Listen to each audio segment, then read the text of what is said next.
Salve, rapaziada, sarrafeiros na área aqui, para falar sobre o Grenal hoje. O Grêmio venceu o Inter na Arena Grêmio.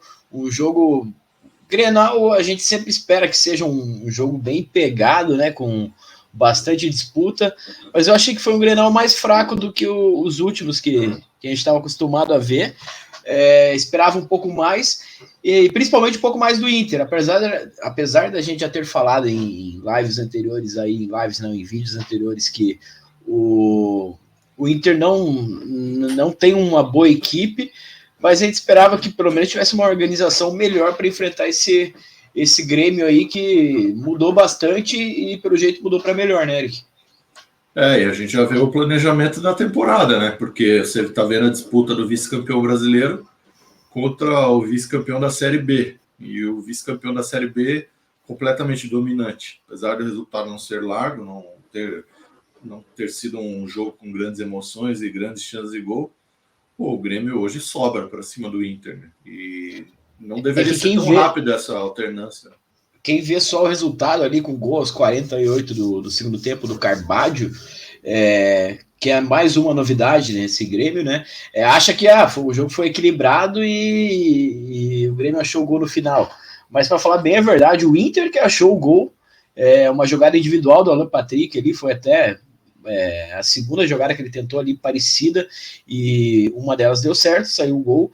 Mas eu não via uma justiça no placar. Pelo todo do jogo, como você estava falando, eu acho que o Grêmio era merecedor da vitória. E venceu, mas assim, não dá para esperar muito mesmo, porque historicamente o Grenal não é um jogo muito bonito de se ver. Geralmente é jogo ruim, é jogo truncado, violento, geralmente acaba em pancadaria. O futebol sempre fica em segundo plano, pelo menos hoje não foi assim, mas também não é um jogo incrível, né? A única coisa que dá para tirar disso é a força e a estruturação que o Grêmio está fazendo. Para mim é muito positivo. O time que subiu da Série B e, a meu ver, claro que não foi testado ainda, de verdade. Talvez hoje, que é um clássico, aí seja o primeiro teste do Grêmio. Mas talvez seja um time que vai brigar lá em cima, cara. Mesmo acabando de voltar para a Série A. Mas é algo que a gente já tinha comentado em outros vídeos aí, que o investimento do Grêmio foi interessante. A gente não sabe também como seria, como que seria esse time junto. E o Inter, ao contrário, não investiu quase nada, trouxe poucos jogadores, perdeu muitos jogadores, né? E eu acho que isso mostra essa discrepância entre os dois times. Agora tem um ponto que a gente já falou em outros vídeos de outros campeonatos, outros jogos, é que os times da Série A do Brasileirão, eles têm a obrigação de sobrar nos estaduais, principalmente nessas fases de classificação aí.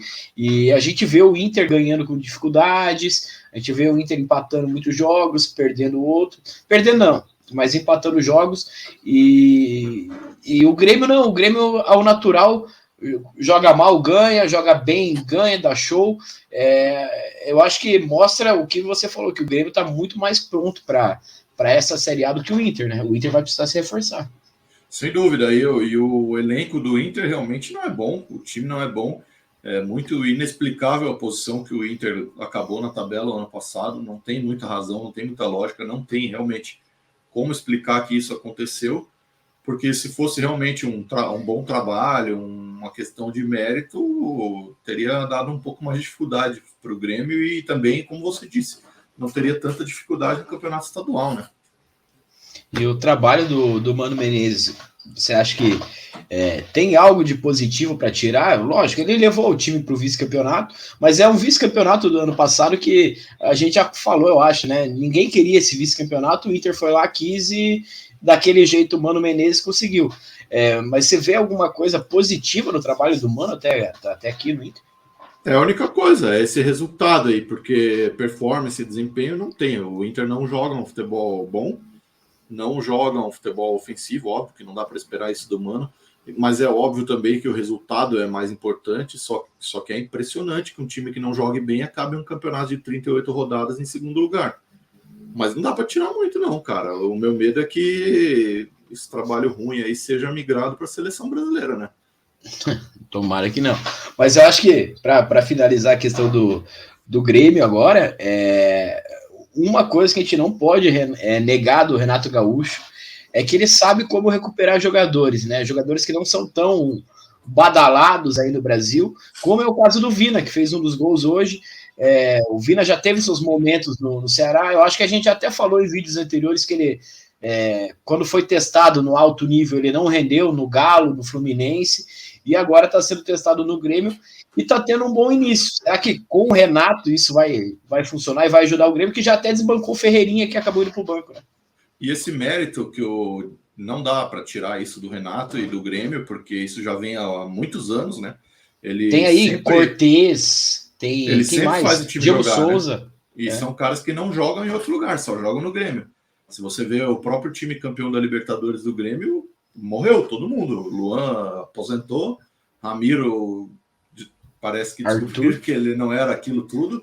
O Arthur também aposentou, o Cebolinha também aposentou. Então, cara, é incrível o que foi feito com aquele time e o Renato tem feito isso. Ele só faz isso no Grêmio, é fato. No Flamengo esperava-se mais dele e até pensava-se que ele era o cara certo para aquele grupo. Acabou, apesar de que ele foi vice-campeão da Libertadores, né? Talvez. Mas Eric, eu acho que é diferente, porque no Flamengo ele não conseguiria fazer isso, porque o Flamengo está ali num momento financeiro excelente. Eu não acho que a torcida ia aceitar o Flamengo ir atrás de um cara medalhão aí que não está nos seus melhores dias e para o Renato tentar recuperar no Flamengo, né? E no Grêmio eu acho que ele pode fazer isso até por questão financeira, né?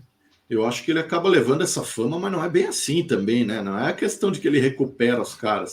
É a questão que ele tem o grupo ali, ele comanda. Se o cara fizer corpo mole ali, o cara tá fora. Então o cara sabe que ele só vai ficar no grupo ali se ele mostrar a bola, se ele demonstrar no mínimo dedicação, empenho e tal. Obviamente o próprio Renato tem as suas falhas nesse campo, né? Ele foi criticado semana passada aí por ter ficado no Rio, lá na folga, na praia e tal.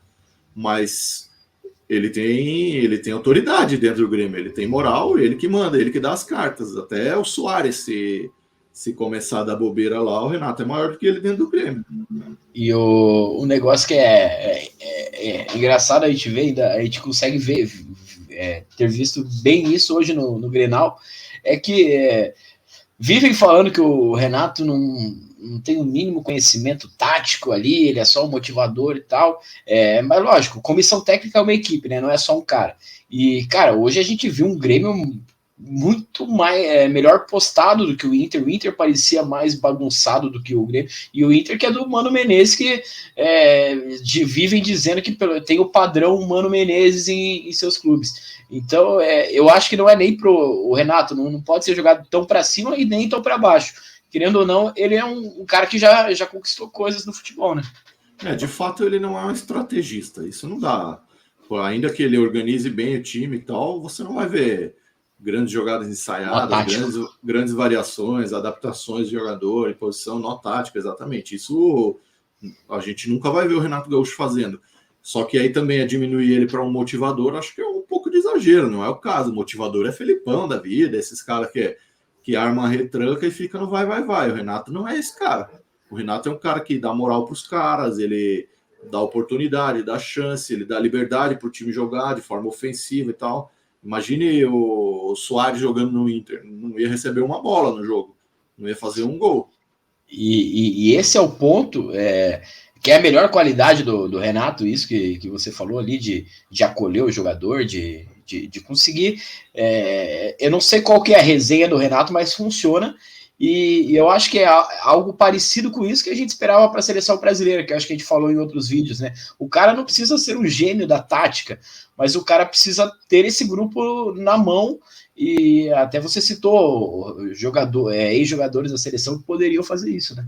Eu acho que assim, até pela demora aí na escolha do técnico e pela falta de opções, eu acho que quanto mais demorar, maior é a chance de o Renato Gaúcho voltar a ser uma opção, sabe? O Grêmio começando bem a temporada, jogando um bom futebol, o pessoal começando a ver as características e, de fato, nenhum time do Brasil joga bem hoje, só a Palmeiras e um pouco o Grêmio, só que o Palmeiras tem um técnico português, um técnico que a CBF já não se mostra muito carinhosa ou agradável aos olhos da CBF, não é muito fã como pessoa do Abel, e se demorar muito isso aí vai acabar caindo no colo do Renato mesmo, e não seria tão injusto, porque se for ver, o último técnico brasileiro a ganhar alguma coisa relevante, de fato, foi o Renato Gaúcho. Não, com certeza. Mas torcedor gremista, comenta aí o que vocês acharam da partida do Grêmio, o que vocês têm achado desse início de ano do Grêmio também. O torcedor do Colorado já comenta o que vocês têm achado do trabalho do Mano Menezes. O Inter precisa de reforço, a gente já falou aqui que a gente entende que precisa e bastante, não é uma ou duas peças aí para melhorar o time do Inter, e a questão do trabalho do Mano a gente já falou também. Mas não esqueça de deixar o like também, se inscrever no canal para continuar dando aquele apoio para o nosso canal sempre. Valeu, rapaziada. Tamo junto.